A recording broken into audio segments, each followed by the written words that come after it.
Surat, Thani. Nothing much to do on the mainland because the islands are where the fun's at. In fact, it's so popular just to travel to the islands that they have an airport on Koh Samui itself, just so that you can travel there directly instead of taking a 3-hour bus and ferry ride from the Surat Thani airport. But since I'm a loser, I'm just gonna take the longer route.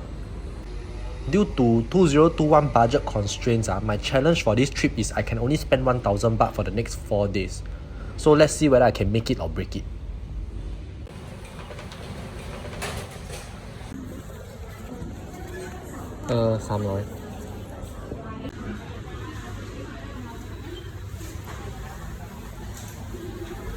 It's supposed to be 185 baht, but they asked me if I want something there. I said yes, but I don't know it's what. So I'm about to find out what the fuck cost 65 baht. Oh, like that only, yeah. Power walking to my gate because 11:24 AM and I just realized that my fucking plane flies at 11:30 AM. You know what? I feel I'm kind of blessed by some divine powers today because my flight got delayed by 1 hour, so actually I didn't really miss it. Means right now I can reverse back and do some shopping. Bought a notebook to do some work because I forgot to bring my power bank and charger, and then I want to save my phone battery. There's not much to do on mainland Surat Thani, but I want to try this shop before I go to Koh Samui because I heard it's quite famous. Look at the size of the fucking oysters, wow. Oysters is called hoi nang lom.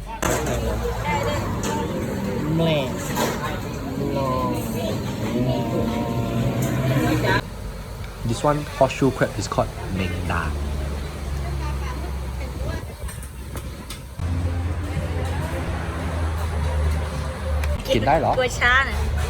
So can only eat the eggs and it's in a Thai salad style.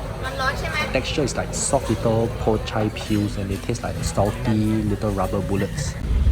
Alright, off to Koh Samui now, which is like 80% of everything fun to do in Surat Thani. So aside from humans, the ferry can also ferry cars over. To give you some perspective, this island is like 1/3 the size of Singapore, so it's pretty big.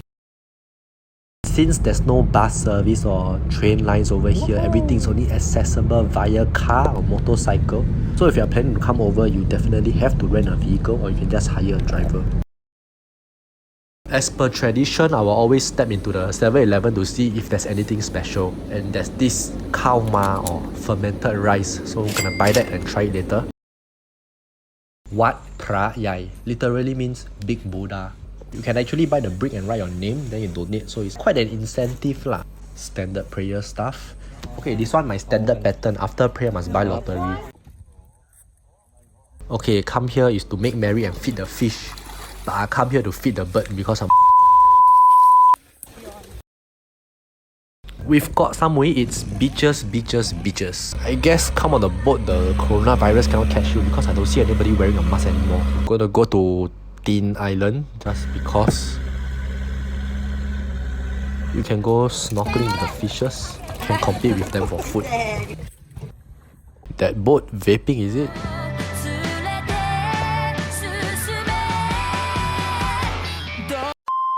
So if taking nice Instagram selfies are your thing, then this island is perfect for you.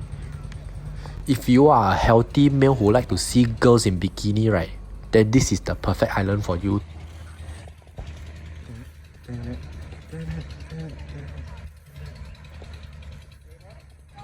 Kind of forget my khao ma on the boat, then cannot eat already because spoil. So here's a watermelon instead. Wow, the water here really damn clear, yeah. Wanna guess what's my favorite thing to do on the beach? What is that? Oh yeah.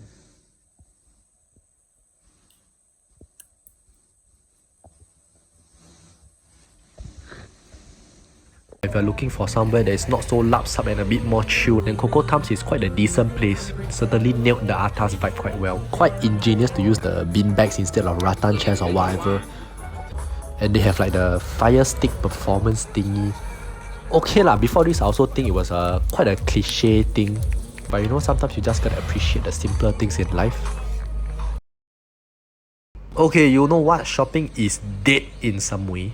Central Samui is one of the biggest malls in Koh Samui, and as you can see, it's a ghost town over here. A lot of shops are closed, there's nothing at all. Let me bring you to other shopping districts, and they're also like bam, bam, bam, all dead.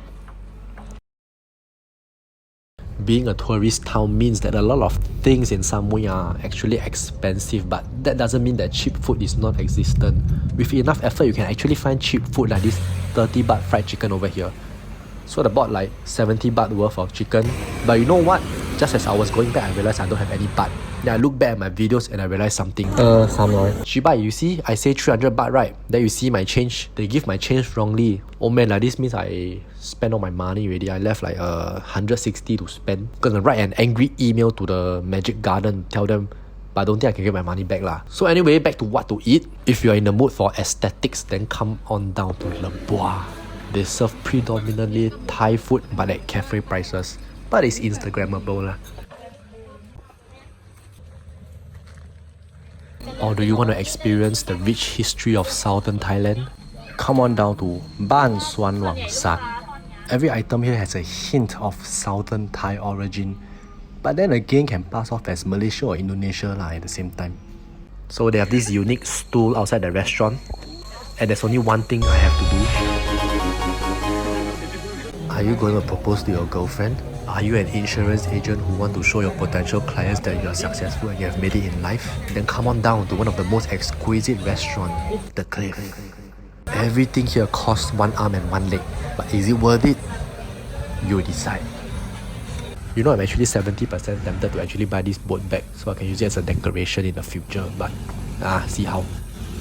So based on these 5 factors, I hereby give Koh Samui a rating of